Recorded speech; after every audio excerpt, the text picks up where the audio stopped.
Merhaba sevgili öğrenciler, ben Eyhan Diyar Ekrem. Sosyal dersinde tarih bölümünde İslam döneminde Kürdistan bölgesini anlatacağız. 3. ünite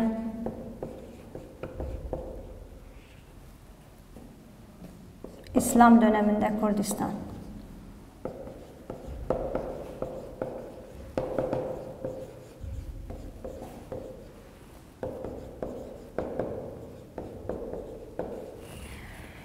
Miladi 7. yüzyılda İslam dininin miladi 7.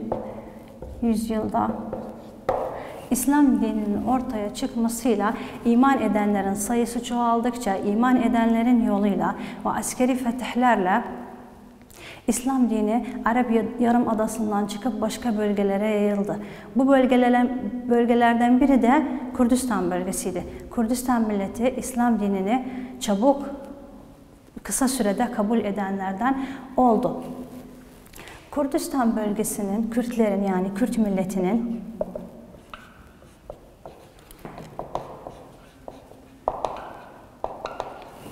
İslam diniyle bağlantısı iki şekilde oldu.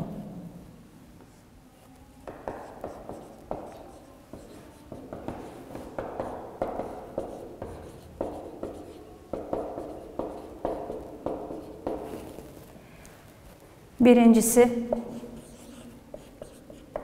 kişisel ve sınır bağlantısı. İkincisi ise geniş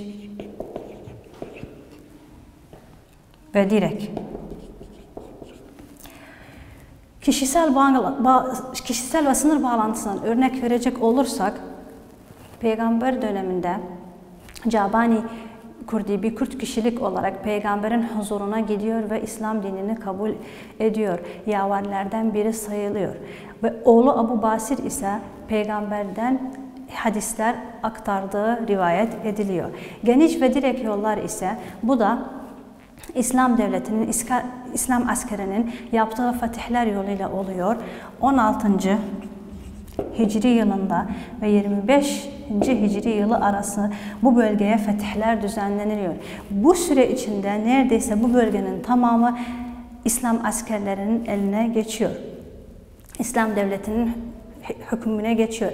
Ama Kürt milletinin İslam dinini kabul etmesi bu zamanla kısıtlı kalmıyor. Daha geniş süreye yayılarak gerçekleşiyor. İslam fetihlerinin Kürdistan bölgesine bazı etkileri oldu.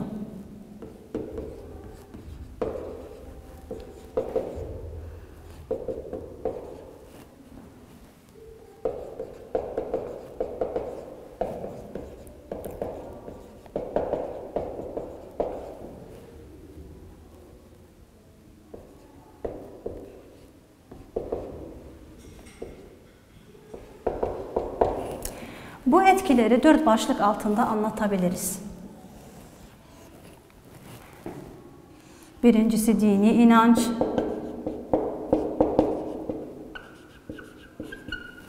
İkincisi siyasi. Üçüncüsü ekonomi. Dördüncüsü ise sosyal. İslam dini Kürdistan bölgesine gelerek, İslam devletinin bu bölgeye gelerek Kürdistan bölgesinde yeni bir aşama oluştu. Bu bölgede Hristiyan, Yahudi, Zerdeşt olan Kürtler İslam dinini kabul ettiler. Böylece de bu bölgede ahlaki, insan ilişkileri yönünden farklı bir bakış açısı oluşturdu. Bu da Kürdistan bölgesine yeni bir temel altyapı oluşturdu. Siyasi yönden ise bu bölgede Bizans ve Sasaniler hüküm sürüyordu. İslam devletinin gelmesiyle Bizans ve Sasani hüküm sona erdi. Böylece Kürdün kendi yönetimini ele geçirmesi için aslında bir başlangıç oldu. Ekonomik yönde ise Kürdistan bölgesi İslam devleti gibi büyük bir devlete bağlanmış oldu. Böylece ekonomik ilişkileri açıldı. Özellikle ticari yönden bir genişleme oldu. Tarımsal alanda da aynı şekilde bir refah, bir genişleme oldu. Sosyal açıdan ise bu dönemde birçok Kürt milletinin birçok milletle etkileşimi oldu. O milletlerden biri de Araplardı. Araplar bu süre içinde birçok Müslüman Arap bu bölgeye yerleşti. Böylece bu bölgede Arapların sayısı çoğaldı. Bir süre sonra bu bölgeyi sahiplenip kendi üzerlerine aldılar. İslam dininin fetihlerinin Kürdistan üzerinde etkisi bu şekildeydi. Şimdi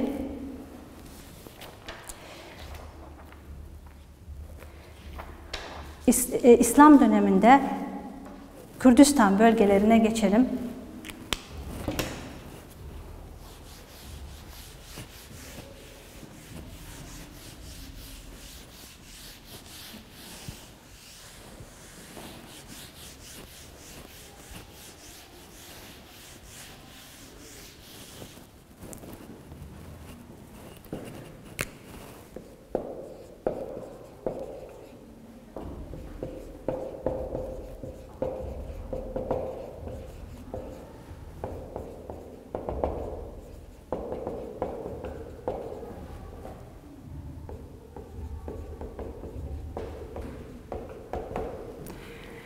İslam dini yayılmaya başladığında Kürtlerin yaşadığı alanlarda yerleşimlerinin toplamının bir ülke ismi ya da devlet ismi yoktu. O dönemde seyyahlar, İslam devleti bu alanları, İslam alanlarını bölgelere ayırdılar. Bu bölgelerin altısında, belki daha fazlasında Kürtler yaşıyordu. Bu bölgeler, birincisi Dağlar bölgesi,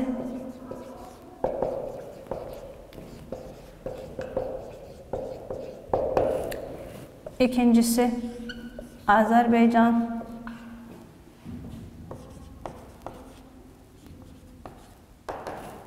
üçüncüsü Cezire, dördüncüsü ise Ermenistan.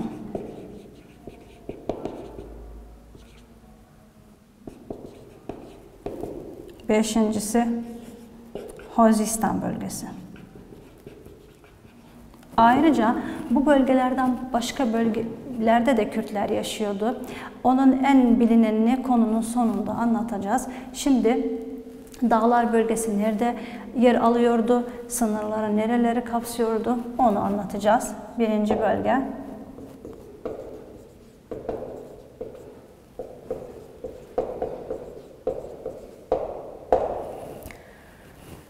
Bu bölge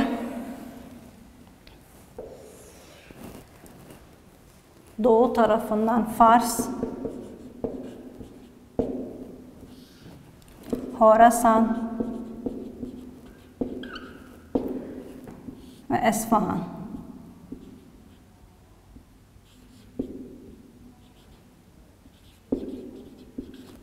Yer alıyordu. Batı tarafından ise Irak, Cezire, Azerbaycan. Kuzey tarafında ise Dilim ve Geylan, batısında ise Irak'ın bir bölümü,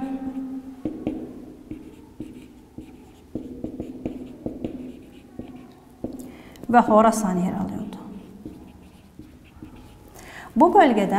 Bu bölge eskiden Midya bölgesi olarak tanınıyordu. Bu bölgenin özellikle kuzey-batı yönünde birçok Kürtler bulunuyordu. Orta batı yönünde daha çok Kürtler bulunuyordu ve birçok Kürt şehri vardı.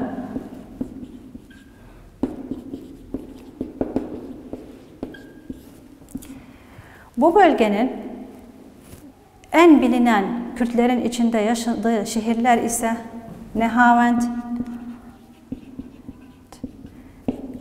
Kırmasin, Şarezur, Ehval, Dinever ve Şapur, Husat. Ayrıca bu bölgede yaşanan bilinen ünlü kabileler de vardı. Onlardan biri Berzikani, Şazencani,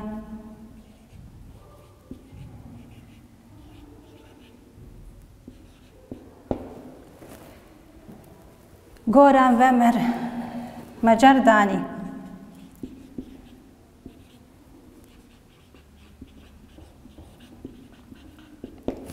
Bu bölgenin sınırları bu bölgeleri kapsıyordu ve en bilinen Kürt şehirleri ve Kürt kabileleri bunlardı. Şimdi ikinci bölgemiz olan Azerbaycan bölgesine geçelim.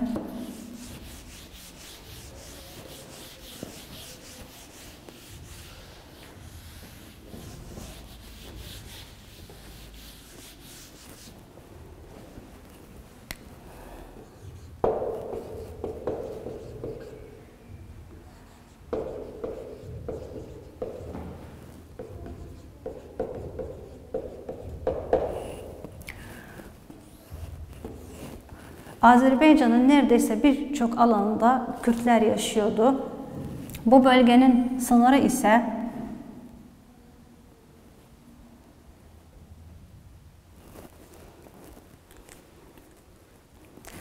doğudan dağlar bölgesi,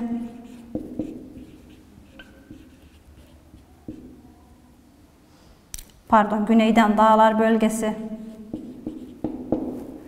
kuzeyden Aras Irmağı,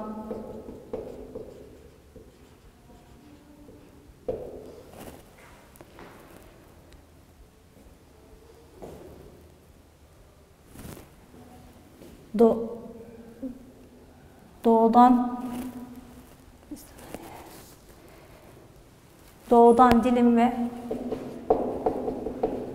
Geylan, batıdan ise Ermenistan ve Cezire.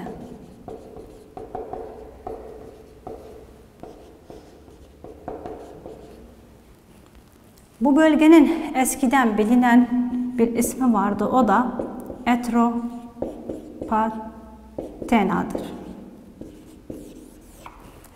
Bu bölgenin en ünlü şehirleri ise Mara,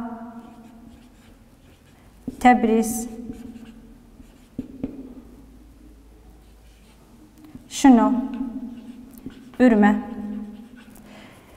şehirleridir. Bir de bu bölgede yaşayan bilinen, tanınan kabileler vardı, Kürt kabileleri. Onlar da Hazbani,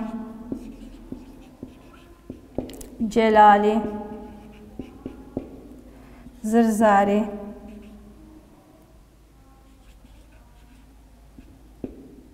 ve Soli'dir. Bu bölgenin sınırları bu şekildeydi. Şehirler ve kabileler de bunlardı. Üçüncü bölgemiz olan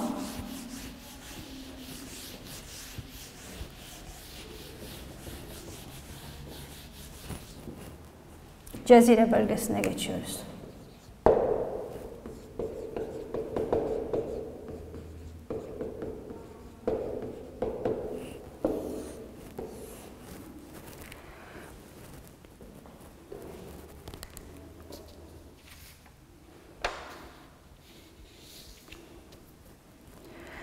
Bu bölge Mezopotamya'nın ortasında yer alıyordu.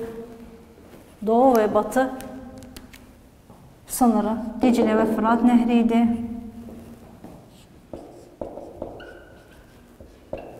Güneyden Hit ve Tikrit, kuzeyden ise Rum ülkesi ve Ermenistan.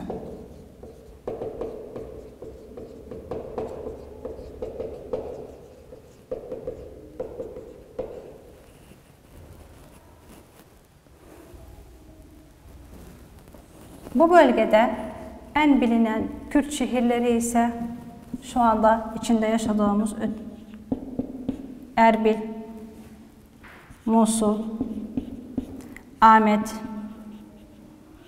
Ras el Ayn,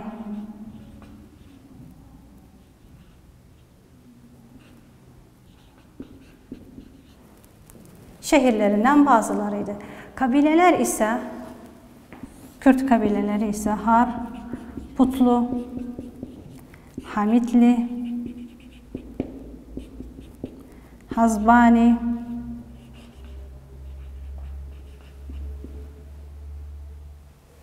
ve Cubi kabileleriydi. Bu bölgeden sonra dördüncü bölgemiz olan Ermenistan bölgesine geçelim.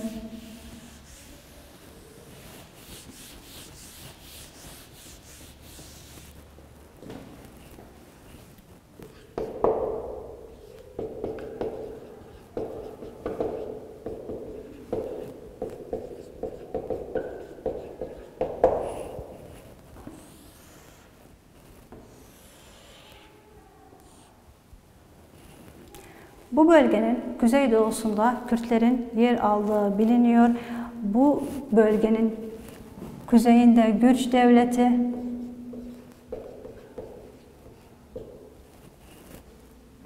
batısında Azerbaycan ve Cezire, doğuda Aran bölgesi,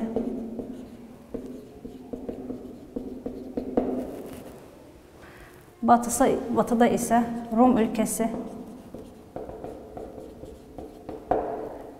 ve Cezire. Bu bölgenin sınırları bunları kapsıyordu. Bir de bu bölgede aynı şekilde diğer bölgeler gibi Kürt şehirleri vardı ve kabileleri vardı. Şehirler ve kabileler. En bilinen Kürt şehirleri Van, Bitlis, Halat, Van, Bitlis, Halat, Debil ve en bilinen Kürt aşiretleri ise Rojaki, Kırtki ve Ravvadi. En bilinen şehirlerden bazıları ve en bilinen kabilelerden bazıları bunlardı. Şimdi 5. bölgemiz olan Hozistan bölgesine geçelim.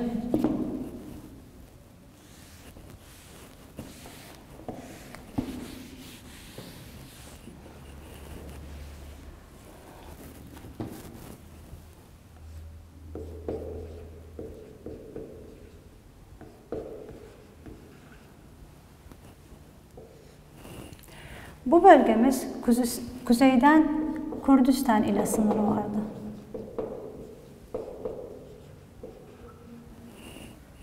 Güneyden ise Kendav, yani Abadan, doğudan ise Fars ülkesi, batıdan Irak. Bu bölgenin en bilinen şehirleri Candişyapar,